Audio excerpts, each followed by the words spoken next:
Hello विद्यार्थी मित्रों, હવે આપણે લેક્ચર 1 માં જે પ્રમાણે જોયું કે ચુંબકીય ક્ષેત્રમાં જો કોઈ વિદ્યુત ભાર ગતિ કરે તો એની ઉપર બળ લાગે।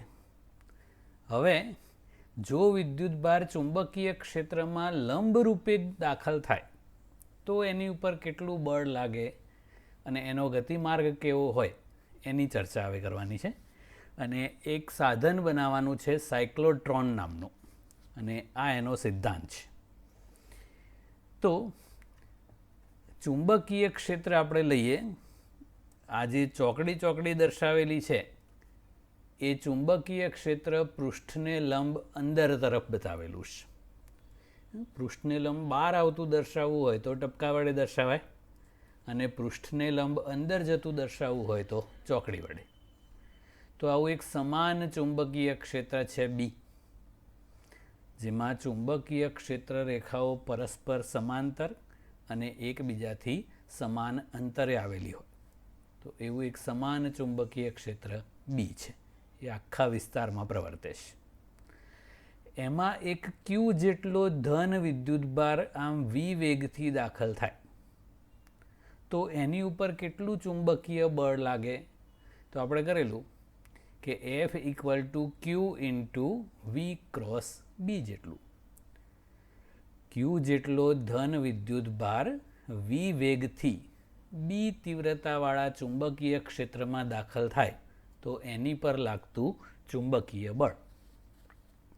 હવે આ કેસમાં વેગની દિશા આમ છે અને બીની દિશા પૃષ્ઠને લંબ અંદર તરફ છે, તો વી અને બી પરસ્પર લંબ છે, એટલે અહીંયા મૂલ્ય લખીએ તો F equal to q v B sine 90 થાય, સાઇન 91 થાય। અને ક્રોસ પ્રોડક્ટની દિશા પ્રમાણે વી અને બીથી બનતા સમતલને લંબ બળની દિશા હોય, તો વી આમ છે, બી અંદર તરફ છે, તો બળની દિશા એ બેથી બનતા સમતલને લંબ જમણા હાથના સ્ક્રૂના નિયમ પ્રમાણે આમ લાગે। ઓકે, તો વિદ્યુતભાર આમ જતો હોય અને બળ એને લંબ રૂપે આમ લાગે તો વેગની માત્ર દિશામાં ફેરફાર થાય, એટલે એ વિદ્યુતભાર આમ ટર્ન થઈ જાય, વેગના મૂલ્યમાં કોઈ ફેરફાર ના થાય। આવું આપણે 11માં ભણેલા છીએ કે જો વી અને એની પર લાગતું બળ અથવા પ્રવેગ એક જ દિશામાં હોય તો વેગના મૂલ્યમાં વધારો થાય, બંને વિરુદ્ધ દિશામાં હોય વેગ અને પ્રવેગ તો વેગના મૂલ્યમાં ઘટાડો થાય, લંબ હોય વેગ અને પ્રવેગ તો બંને પરસ્પર લંબ હોય તો વેગની માત્ર દિશામાં ફેરફાર થાય, વેગના મૂલ્ય એટલે કે ઝડપમાં ફેરફાર ના થાય। તો વેગનું મૂલ્ય એટલે કે ઝડપ અચળ રહે, ગતિ ઉર્જા એટલે હાફ એમ વી સ્ક્વેર, હાફ અચળ, એમ તો અચળ છે જ, અને વીનું મૂલ્ય પણ અચળ છે એટલે ગતિ ઉર્જા પણ અચળ રહેશે। એટલે આ રીતે ગતિ કરતો કરતો વિદ્યુત ભાર આમ આવે, અહીંયા આવે એટલે વેગ આમ, બળ પછી બી અંદર તરફ છે એટલે બળની દિશા આમ થઈ જાય, એટલે ફરી પાછો આમ ટર્ન થાય, તો ફરી પાછું વેગ આમ હોય, બી અંદર હોય એટલે બળ આમ લાગે એટલે ટર્ન થઈને આમ થાય। દર વખતે બળની દિશા આમ આમ આમ એટલે કે આ વર્તુળના કેન્દ્ર તરફ છે, એટલે કે આ જે ચુંબકીય બળ છે એ વિદ્યુત ભાર ઉપર આમ કેન્દ્રગામી બળ ઉત્પન્ન કરે છે। કેટલું? તો ક્યુ વી બી સાઇન 19, સાઇન 91 એટલે ક્યુ વી બી જેટલું। તો એ કેન્દ્રગામી બળ લાગવાથી આ વિદ્યુત ભારનો ગતિમાર્ગ આવો વર્તુળમય થઈ જાય છે। તો આ રિઝલ્ટ ખાસ યાદ રાખવાનું છે, આનો બહુ જ ઉપયોગ આવશે કે જો કોઈ ધન વિદ્યુત ભાર વી વેગથી બી તીવ્રતાવાળા ચુંબકીય ક્ષેત્રમાં લંબ રૂપે દાખલ થાય તો એનો ગતિમાર્ગ વર્તુળમય હોય છે। ઓકે, હવે એ વર્તુળમય ગતિપથ છે એમાં બળ કેટલું થયું? તો F into q F equal to q into v cross B પ્રમાણે મૂલ્ય કરીએ તો ક્યુ વી બી સાઇન 91 થઈ જાય છે. એ કેન્દ્રગામી બળ સ્વરૂપે લાગ્યું અને એના કારણે એ વિદ્યુતભાર જ્યારે ચુંબકીય ક્ષેત્રમાં લંબરૂપે દાખલ થાય ત્યારે એનો ગતિમાર્ગ વર્તુળમય થઈ જાય છે. જો ઋણ વિદ્યુતભાર હોત તો આમ થાત, કારણ કે એમાં વી ક્રોસ બી માઇનસ વાળું થાત એટલે આમ બળ લાગતું, પણ વર્તુળમય તો એનો પણ હોય છે. ઓકે, એટલે ટૂંકમાં ક્યુવી બી જેટલું કેન્દ્રગામી બળ લાગ્યું. હવે આપણને ખબર છે કે વર્તુળ ગતિ છે એ તો પ્રવેગી ગતિ થાય, અને પ્રવેગી ગતિમાં બીજું એક આભાસી બળ આમ લાગે mv²/r. લખેલું હોય છે બધે કેન્દ્રગામી, પણ એકચ્યુઅલી એ કેન્દ્ર ત્યાગી સ્વરૂપે હોય, અને કેન્દ્રગામી છે એ ચુંબકીય બળ છે QVB. આ બંને બળો એકબીજાને સમતોલે છે.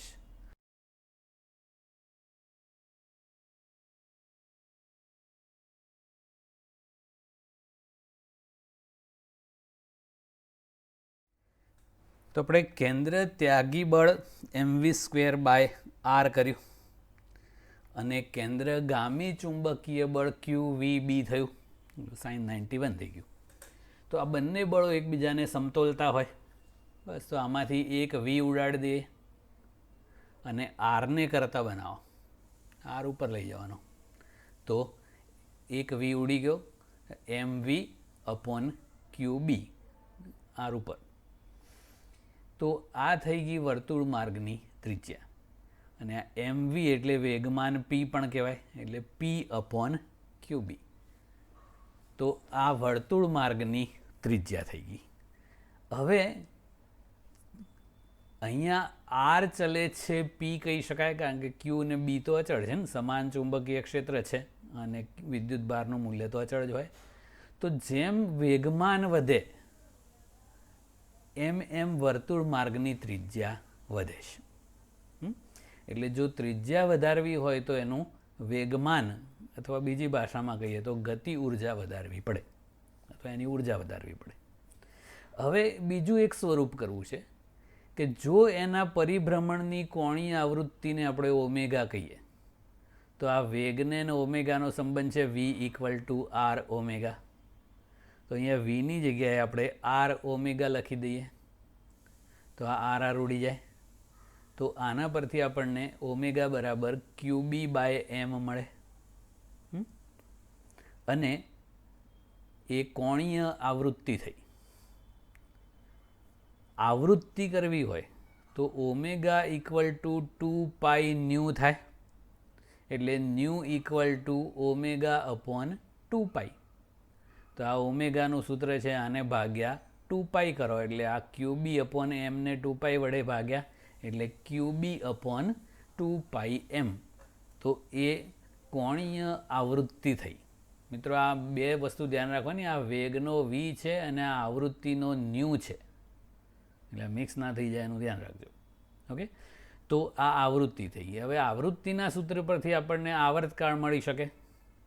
આવર્તકાળ એટલે આવૃત્તિનો વ્યસ્ત, તો આને ઊંધું કરી દેવાનું 2πm/QB. તો આ પરિભ્રમણનો આવર્તકાળ એટલે વિદ્યુત ભારને એક પરિભ્રમણ કરવા માટે લાગતો સમય થઈ ગયો. તો આ સૂત્રો પરથી જુઓ કે આવર્તકાળ હોય કે આવૃત્તિ હોય કે કોણીય આવૃત્તિ, એ કોની પર આધારિત નથી? તો એક તો ત્રિજ્યા આર પર આધારિત નથી, અને બીજું વેગ વી ઉપર કે વેગમાન પી પર પણ આધારિત નથી. તો જો આપણે વિદ્યુત ભારની ઉર્જા વધારીએ તો વેગ વધે, વેગ વધે એટલે ઉર્જા વધી, અથવા ઉર્જા વધારો એટલે વેગ વધે. પણ એ ઉર્જા કે વેગ કે વેગમાન પર આ રાશિઓ આધારિત નથી. એટલે જો બહારથી ઉર્જા આપીને આપણે એ વિદ્યુત ભારિત કણનું વેગમાન વધારીએ તો ગતિમાર્ગની ત્રિજ્યા વધે, કારણ કે એમાં આર ચલે છે પી છે, એટલે ત્રિજ્યા ક્રમશઃ વધતી જાય. એટલે આમ વર્તુળ ગતિ કરતો હોય તો ક્રમશઃ એની વર્તુળ માર્ગની ત્રિજ્યા મોટી મોટી મોટી થતી જાય. પણ આ આવૃત્તિમાં કે કોણીય આવૃત્તિમાં કે આવર્તકાળમાં કોઈ ફરક ના પડે. તો આ સિદ્ધાંતનો ઉપયોગ કરીને આપણે સાયક્લોટ્રોન નામનું સાધન બનાવવાનું છે, જે વિદ્યુત ભારોને પ્રવેગિત કરવા માટે વપરાય છે. એટલે આ સાયક્લોટ્રોનનો સિદ્ધાંત છે કે જો આપણે બહારથી ઉર્જા આપીને વિદ્યુત ભારની કક્ષાની ત્રિજ્યા વધારીએ, વેગમાન વધારો એટલે ત્રિજ્યા વધે, તો ત્રિજ્યા ક્રમશઃ વધતી જાય છે પણ આવૃત્તિમાં કોઈ ફેરફાર થતો નથી. તો આ સિદ્ધાંતનો ઉપયોગ આપણે સાયક્લોટ્રોન નામની રચનામાં કરવાનો છે.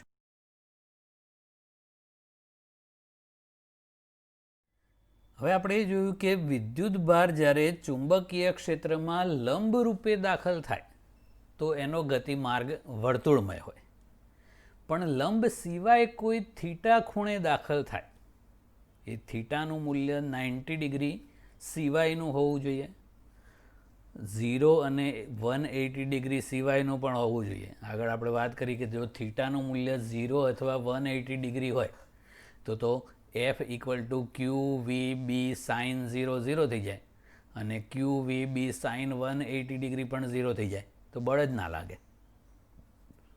થીટા 90 ડિગ્રી હોય તો બળ છે એ વેગ અને બીને લંબ રૂપે લાગે એટલે વર્તુળમય ગતિ થાય. આપણે વેગનો ખૂણો છે એ બી સાથે 0 નહીં, 90 પણ નહીં અને 180 પણ નહીં, એવો એ સિવાયનો એક ખૂણો લઈએ, ધારો કે થીટા. તો એ વેગના બે ઘટકો પડે. એક ઘટક છે એ ચુંબકીય ક્ષેત્ર બીને સમાંતર હોય, એને આપણે વી પેરેલલ કહીએ, અથવા તો આમ હોય તો પ્રતિ સમાંતર હોય, અને બીજો ઘટક છે એ વી લંબ છે. તો આ બંનેથી કેટલું બળ લાગે એની આપણે વાત કરીએ. તો વી સમાંતર ઘટક હોય તો એના માટે બીની દિશા અને વી સમાંતરની દિશા એક જ થઈ, તો ચુંબકીય બળ ના લાગે, કારણ કે આપણે F = QVB, એમાં વી એટલે આ વી પેરેલલ લો તો એમાં સાઇન 0 0 થઈ જાય, અથવા 180 કરો તો એ બધું 0 થઈ જાય. એટલે ચુંબકીય ક્ષેત્રની અસર વી પેરેલલ ઘટક પર કશી ના થાય. એટલે આમ જે ગતિ હોય એના પર કોઈ ચુંબકીય બળ ના લાગતું હોય તો એ વેગ એટલો ને એટલો જ રહે. એ ન્યૂટનનો ગતિનો પહેલો નિયમ છે કે જો કોઈ બાહ્ય બળ ના લાગતું હોય તો પદાર્થ સ્થિર હોય તો સ્થિર રહે, અને જો અચળ વેગથી ગતિ કરતો હોય તો અચળ વેગથી પોતાની ગતિ ચાલુ રાખે. એટલે વિદ્યુત ભાર ભલે આમ જાય છે પણ એનો આ જ દિશાનો જે વેગ છે બીને સમાંતર, એમાં કોઈ ફેરફાર ના થાય, એ અચળ વેગી ગતિ થાય બીની દિશામાં. આ વી લંબ ઘટક છે એ બીને લંબ છે આમ, તો આગળ જોઈએ પણ એ પ્રમાણે વી લંબ ઘટક છે એ ચુંબકીય ક્ષેત્રમાં વિદ્યુત ભારને વર્તુળમય ગતિ કરાવવાનો પ્રયત્ન કરે.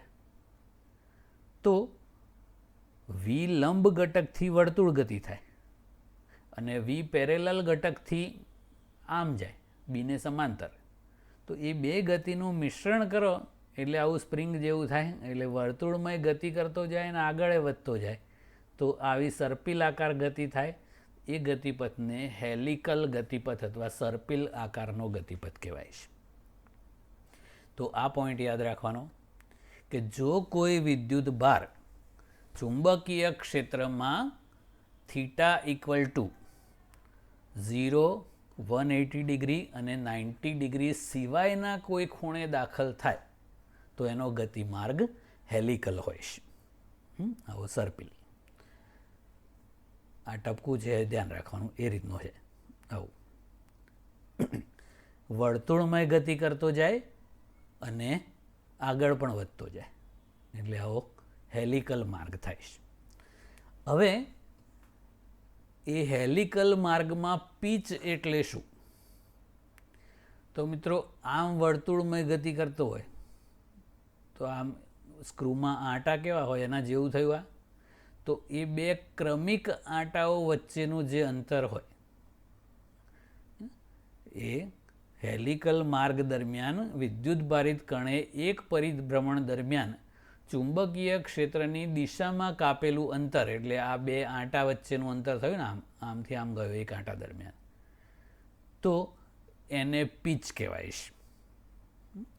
અને એ એક પરિભ્રમણ માટે, એટલે અહીંયાથી સ્ટાર્ટ કરો તો આમ થઈને પછી અહીંયા આવે, તો એ એક પરિભ્રમણ થયું.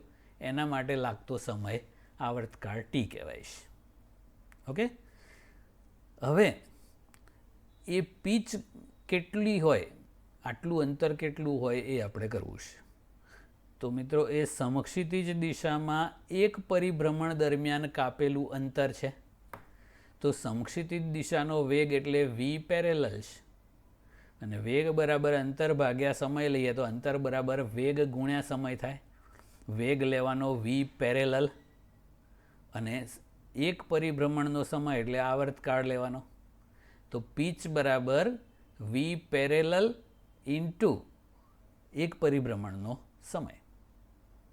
તો વી પેરેલલ એમનું એમ જ, અને આ એક પરિભ્રમણ માટે લાગતા સમયનો એટલે આવર્તકાળનું સૂત્ર આપણે આગળ કર્યું 2πm/qb. એટલે આ પિચનું સૂત્ર થઈ ગયું. આ સૂત્રો બધા યાદ રાખવાના છે, દાખલાઓમાં કામ આવશે. ઓકે, પછી એ વર્તુળમય ગતિ કરતો હોય એટલે એને કંઈક ત્રિજ્યા પણ હોય, તો એ આ હેલિક્સની ત્રિજ્યા કહેવામાં આવે છે. આ જે હેલિકલ માર્ગ છે એને હેલિક્સ કહેવાય, અને એની ત્રિજ્યા છે, અને એ ત્રિજ્યાનું સૂત્ર આપણે આગળ કર્યું એ પ્રમાણે જ R બરાબર mv/qb, અને mv એટલે વેગમાન કહેવાય, એટલે p/qb પણ કહેવાય છે. ઓકે મિત્રો, એક ઇન્ટરેસ્ટિંગ ક્વેશ્ચન ધ્યાન રાખજો બરાબર. વેગ પસંદગીકાર એટલે વેલોસિટી સિલેક્ટર તરીકે સંયુક્ત એવા વિદ્યુત અને ચુંબકીય ક્ષેત્રમાં વિદ્યુત ભારની ગતિ સમજાવો.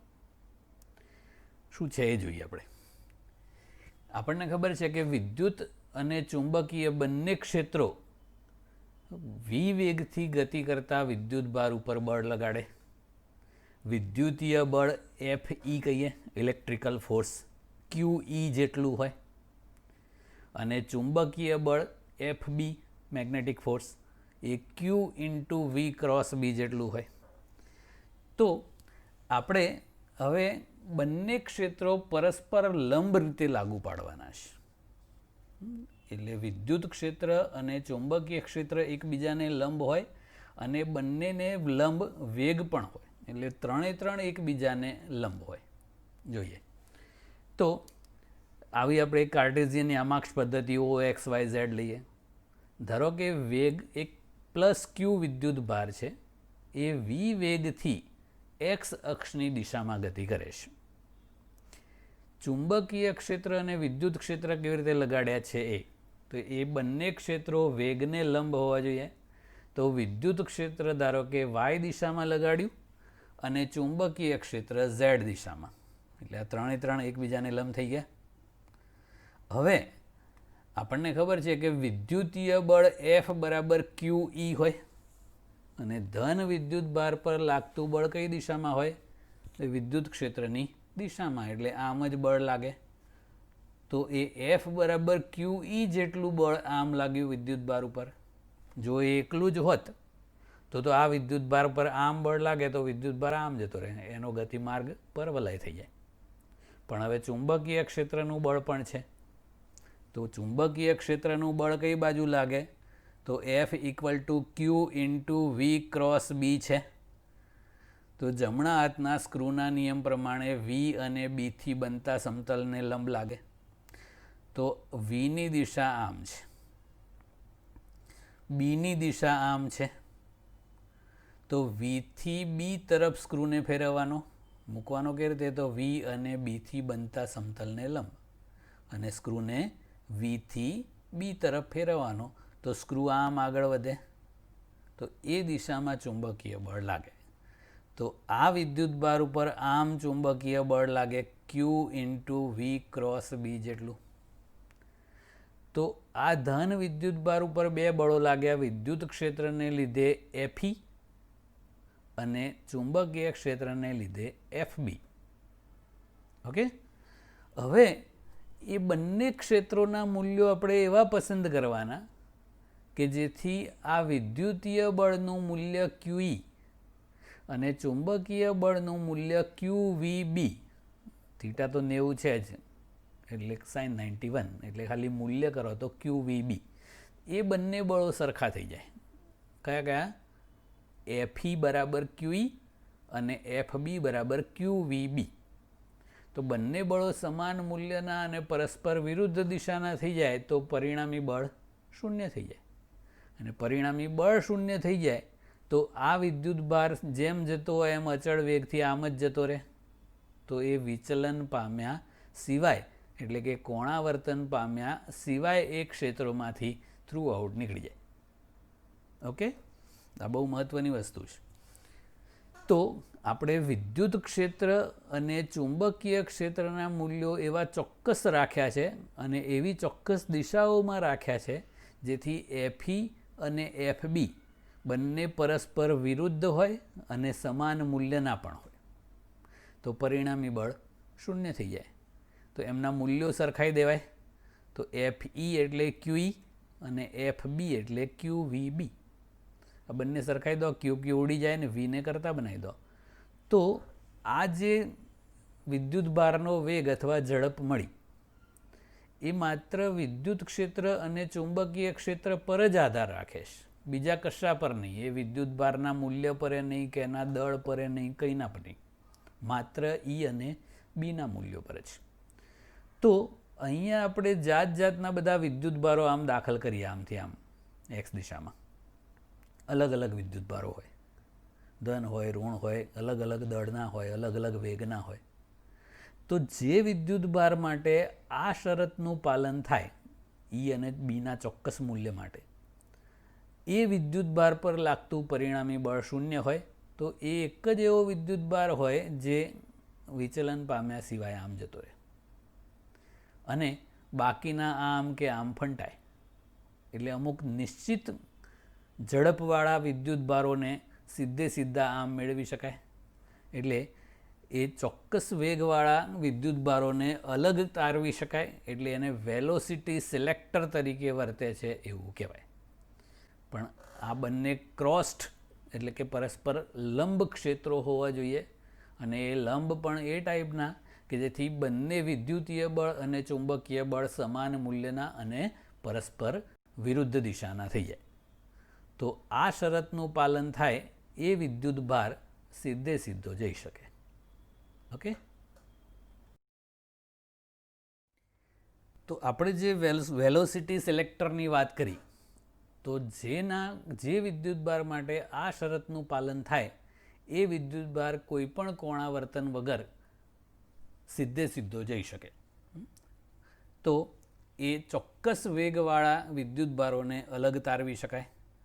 તો મિત્રો, આ સિદ્ધાંતનો ઉપયોગ જે થોમ્સને ઇલેક્ટ્રોનના વિદ્યુત ભાર અને દળનો ગુણોત્તર E/m શોધવા માટે કરેલો. એ થિયરી આપણા કોર્સમાં નથી, પણ આ સિદ્ધાંતનો ઉપયોગ એણે કરેલો છે.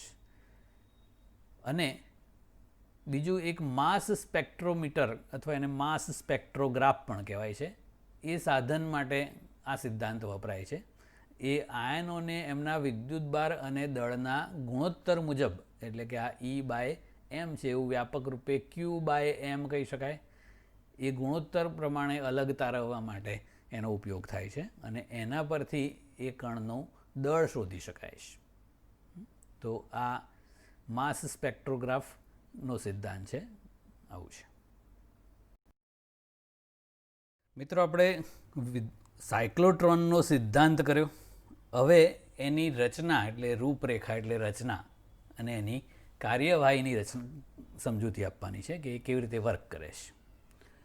તો આ સાયક્લોટ્રોનની રચના છે. સાયક્લોટ્રોન એ વિદ્યુત ભારિત કણોને અથવા આયનોને ખૂબ જ ઊંચી ઉર્જા સુધી પ્રવેગિત કરવા માટેનું સાધન છે. લોરેન્ટ્ઝ અને લેવિંગસ્ટન નામના વૈજ્ઞાનિકોએ બનાવેલું ન્યુક્લિયસના બંધારણનો અભ્યાસ કરવા માટે. હવે ન્યુક્લિયસનું બંધારણ આપણે સમજવા માટે પેલું રુથરફોર્ડનો પ્રયોગ આવતો હતો. તો એણે રુથરફોર્ડે આલ્ફા કણોનો મારો કરીને ન્યુક્લિયસની રચના વિશે માહિતી આપેલી. પણ એ વખતે વિદ્યુત ભારોને પ્રવેગિત કરવા માટે કોઈ સાધન ઉપલબ્ધ નહોતું. એટલે કુદરતી રીતે બિસ્મથ નામના રેડિયો એક્ટિવ પદાર્થમાંથી જે આલ્ફા કણો નીકળે છે એનો ઉપયોગ રુથરફોર્ડે કરેલો. એ પછી ન્યુક્લિયસના બંધારણનો ડિટેલ અભ્યાસ કરવા માટે લોરેન્સ અને લેવિંગસ્ટન નામના બે વૈજ્ઞાનિકોએ આ સાયક્લોટ્રોનની રચના કરેલી. તો સાયક્લોટ્રોનમાં વિદ્યુત અને ચુંબકીય ક્ષેત્રનો સંયુક્ત રીતે ઉપયોગ થાય છે.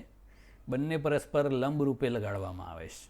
એટલે આપણે આગળ ચર્ચા કરી એ પ્રમાણે વિદ્યુત ક્ષેત્ર છે એ વિદ્યુત ભારોને ઉર્જા આપવા માટે અહીંયા વપરાય છે, અને ચુંબકીય ક્ષેત્ર છે એમાં તો ઉર્જા વધે નહીં, કારણ કે એમાં તો લંબ રૂપે દાખલ કરો વિદ્યુત ભારને તો અચળ ઝડપથી ગતિ કરે, એટલે એની ગતિ ઉર્જા અચળ રહે, પણ એનો ગતિમાર્ગ વર્તુળમય બનાવી શકાય.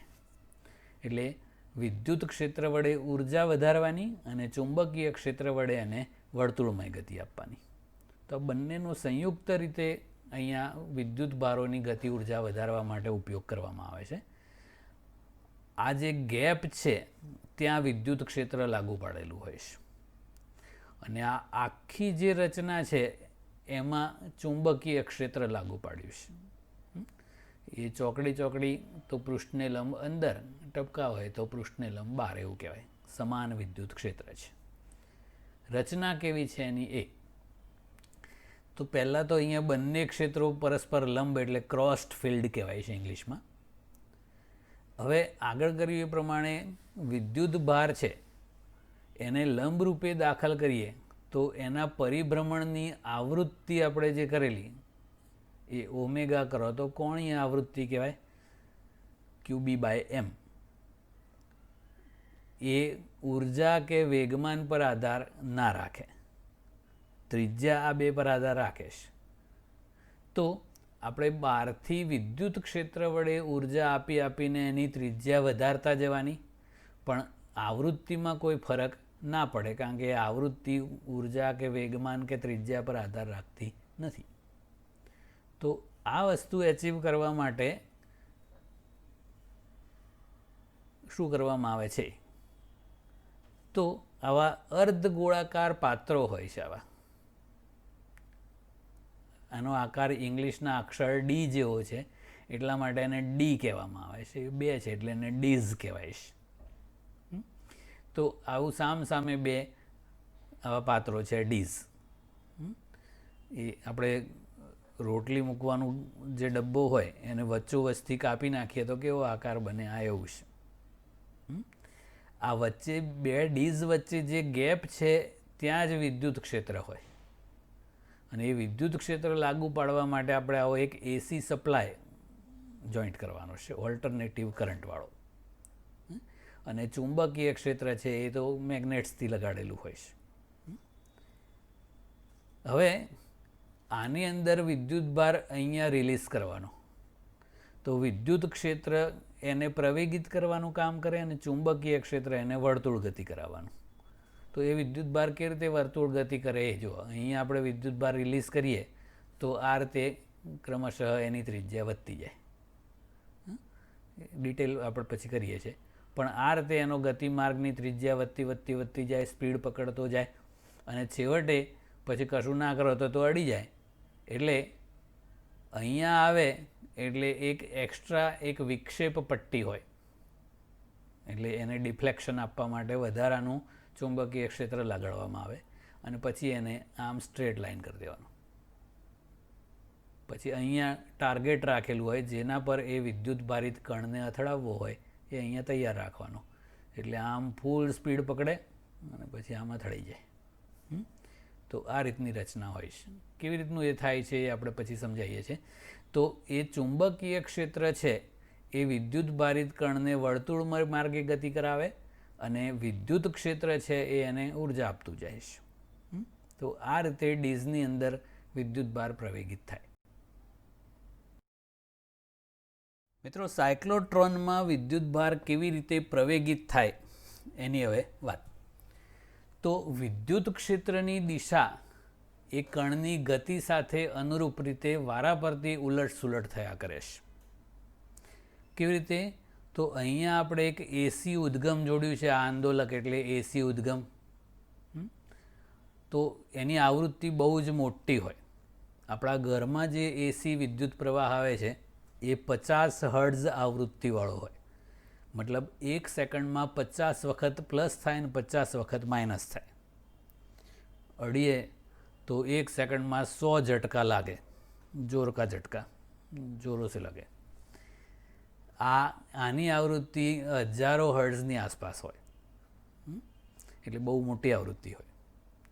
તો એ શું કરશે કે આ બે ડીઝની વચ્ચે આવો એસી સપ્લાય લગાડીએ એટલે આ વારાફરતી આ ઋણ પછી આ ધન હોય, તો બીજા અર્ધચક્ર દરમિયાન પછી આ ઋણ થઈ જાય ને આ ધન થઈ જાય, પછી પાછું અર્ધચક્ર આવે પછી આ ઋણ થઈ જાય ને આ, એટલે આ બે જે ડીઝ છે એ વારાફરતી ધન ઋણ થતી જાય. શું કામ એવું કરવામાં આવે છે આપણે સમજીએ છીએ. હવે એ વિદ્યુત ક્ષેત્ર આ બે ડીઝની વચ્ચે હોય, એ વિદ્યુત ભાર ઉપર એફ બરાબર QE જેટલું બળ લગાડે, એના કારણે એ વિદ્યુત ભાર એ બરાબર QE અપોન M જેટલો પ્રવેગ પ્રાપ્ત થાય, એટલે એ પ્રવેગિત ગતિ કરે. અને ચુંબકીય ક્ષેત્ર એને વર્તુળમય ગતિ કરાવે. એટલે વિદ્યુત ક્ષેત્ર છે એ એના વેગમાં વધારો કરે એટલે ત્રિજ્યામાં વધારો થાય. આગળ કર્યું એ પ્રમાણે R બરાબર MV અપોન QB પ્રમાણે ત્રિજ્યા વધતી જાય. અને ચુંબકીય ક્ષેત્ર એને વર્તુળમય ગતિ કરાવે, પાછું વિદ્યુત ક્ષેત્ર એની ત્રિજ્યા વધારે એટલે એનો ગતિમાર્ગ આવો સ્પાઇરલ થઈ જાય. હવે આ આખું સાધન છે એને શૂન્ય અવકાશમાં રાખેલું હોય. કેમ કે અહીંયા આપણે જે વિદ્યુત ભારિત કણને પ્રવેગિત કરવાનો છે એમાં જો વચ્ચે હવાના અણુઓ જોડે અથડાઈ જાય તો પછી એની સ્પીડ ઓછી થઈ જાય, તો ત્રિજ્યા પણ ઓછી થઈ જાય, તો પછી બહાર જ ના આવે, પછી આયનીકરણ થાય, બધા લોચા થાય. એટલે એ પરિસ્થિતિ નિવારવા માટે એને શૂન્યાવકાશિત ચેમ્બરમાં રાખેલું હોય છે. હવે આપેલ વિદ્યુત દબાણની આવૃત્તિ એટલે આ જે એસી સપ્લાય આપણે લગાડ્યો એની આવૃત્તિ એવી રીતે બદલવાની કે જેથી એ વિદ્યુત ભાર અડધું પરિભ્રમણ પૂરું કરે, એટલે અડધા આવર્તકાળ જેટલું થાય. ત્યારે આ ડીઝ પરનો જે વિદ્યુત ભાર હોય એના ધ્રુવો ઉલટાય, એટલે માઇનસ હોય તો પ્લસ થઈ જાય, પ્લસ હોય તો માઇનસ થઈ જાય. એવું કરવાથી શું થાય કે આ જે વિદ્યુત ભાર છે એની જે આપણે આવૃત્તિ ગણેલી સાયક્લોટ્રોન આવૃત્તિ કહેવાય છે ન્યુ સી, અને આપણે જે એસી સપ્લાય લગાડ્યો એની આવૃત્તિ ન્યુ એ, આ બંને સરખી થઈ જાય. એટલે આ બંને વચ્ચે અનુનાદ સ્થપાય, જેથી એ વિદ્યુત ભાર સતત પ્રવેગિત થતો જાય અને એની ત્રિજ્યા ક્રમશઃ એક ધારી વધતી જાય. તો આવી રચના સાયક્લોટ્રોનમાં કરેલી છે. કેવું છે જોઈએ આપણે, આ જ વસ્તુ બધી ડિટેલ એનિમેશનથી જોઈએ એટલે ખ્યાલ આવશે. જુઓ કે અહીંયા આપણે એક ધન વિદ્યુત ભાર રિલીઝ કર્યો. હવે આ એસી સપ્લાય લાગુ પાડ્યો છે, તો શરૂઆતમાં ધારો કે આ જે ડીઝ છે એ ઋણ છે, સામેવાળી ધન હોય, તો આ વિદ્યુત ભાર છે એ આ ઋણ વડે આકર્ષાય, એના પર QE જેટલું બળ લાગે, તો એ QE જેટલા બળથી આકર્ષીને આમ પ્રવેગિત થઈને અહીંયા આવી જાય. હવે એ વિદ્યુત ક્ષેત્ર તો બે ડીઝ વચ્ચેની ગેપમાં જ છે, એટલે એ પ્રવેગિત ક્યાં થાય? માત્ર ગેપમાં. પછી તો ડીઝની અંદર આવી ગયો. હવે ડીઝની અંદર તો માત્ર ચુંબકીય ક્ષેત્ર જ છે. હવે આપણને ખબર છે કે ચુંબકીય ક્ષેત્રમાં વિદ્યુત ભાર લંબ રૂપે દાખલ થાય તો એનો ગતિમાર્ગ વર્તુળમય હોય, એટલે અહીંયાથી અહીંયા સુધી આ રીતે જે આવે આમ, તો એ માત્ર વર્તુળ ગતિ થાય, એની ઉર્જામાં કે ત્રિજ્યામાં કોઈ જ ફેરફાર ના થાય. તો એ વિદ્યુત ભાર અહીંયા સુધી આવી ગયો.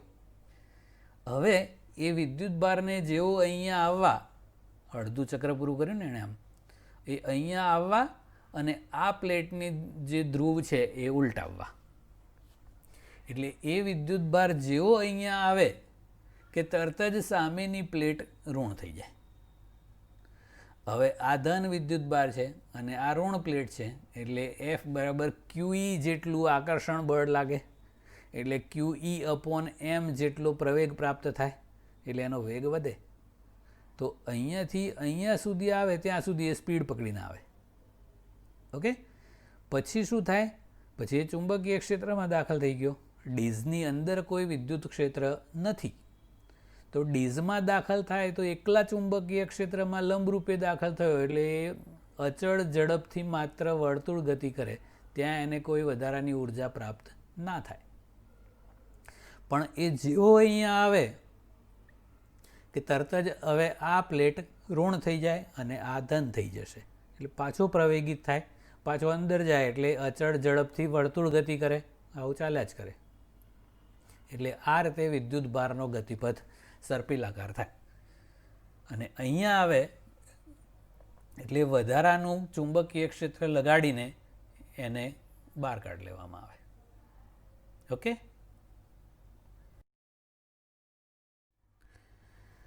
ઓકે. તો મિત્રો, આપણે જે સાયક્લોટ્રોનમાં જોયું એમ સેન્ટર ઉપર, એટલે આપણે જે પી બિંદુ એટલે આકૃતિમાં જે સેન્ટર બતાવ્યું હતું, ત્યાં આપણે કોઈ ધન આયન અથવા ધન વિદ્યુત ભારિત કણ લાઈક પ્રોટોન એને મુક્ત કરી દઈએ, એટલે એ કોઈ એક ડી તરફ આકર્ષાય. કેમ કે જે ડીઝ ઋણ હોય એની તરફ એ આકર્ષાય, અને ડીઝની અંદર દાખલ થઈ ગયા પછી એ T/2 સમય અંતરાલ થાય, એટલે અડધું ચક્ર પૂરું કરે, ત્યાં સુધી એ ડીઝની અંદર અર્ધવર્તુળ આકારે ગતિ કરે. અને એમાં આ જે કેપિટલ ટી છે એ એક પરિભ્રમણ માટે લાગતો સમય છે. એનું સૂત્ર આપણે કરેલું આગળ. આવર્તકાળ એટલે આવૃત્તિનો વ્યસ્ત 2πm/QB. આ વિદ્યુત ભારના પરિભ્રમણની આવૃત્તિને સાયક્લોટ્રોન આવૃત્તિ કહેવામાં આવે છે, એટલે ν/c લખેલું છે.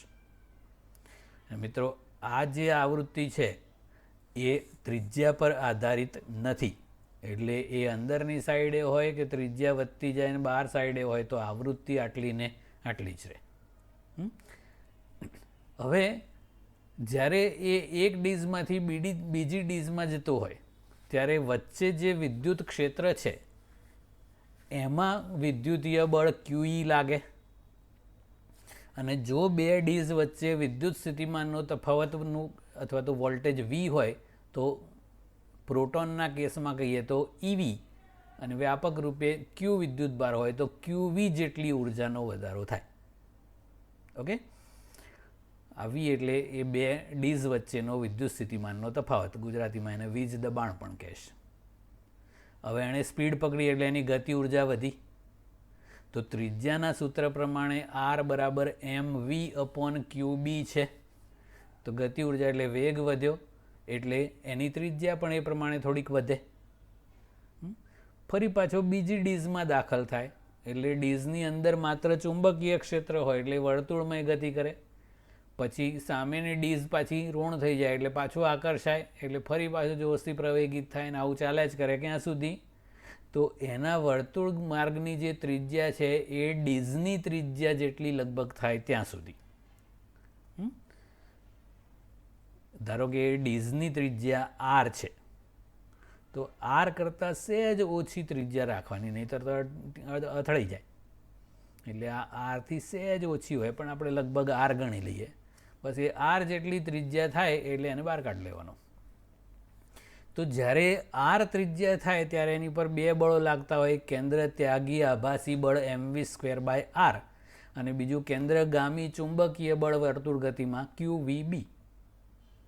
આ બંને બળો સરખાવો તો આપણને વેગ મળી જાય.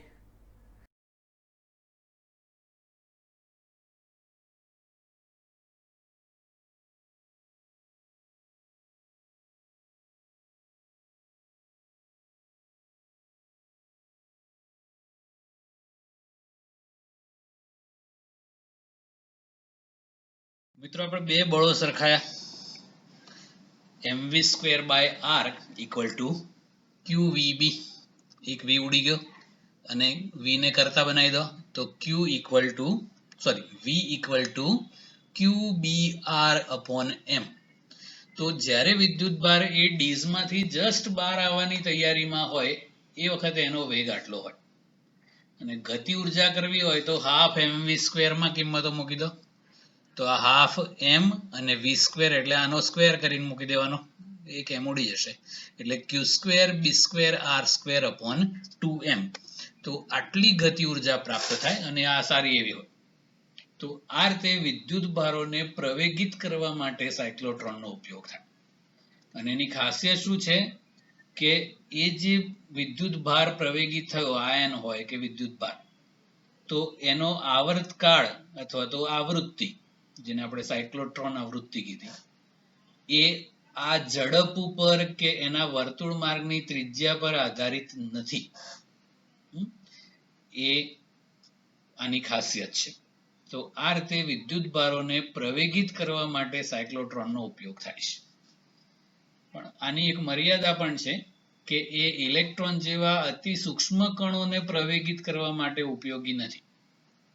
કારણ કે એ ઇલેક્ટ્રોન જેવા બહુ જ સૂક્ષ્મ દળો હોય તો એના માટે પછી સાયક્લોટ્રોન આવૃત્તિ બહુ જ મોટી થઈ જાય છે.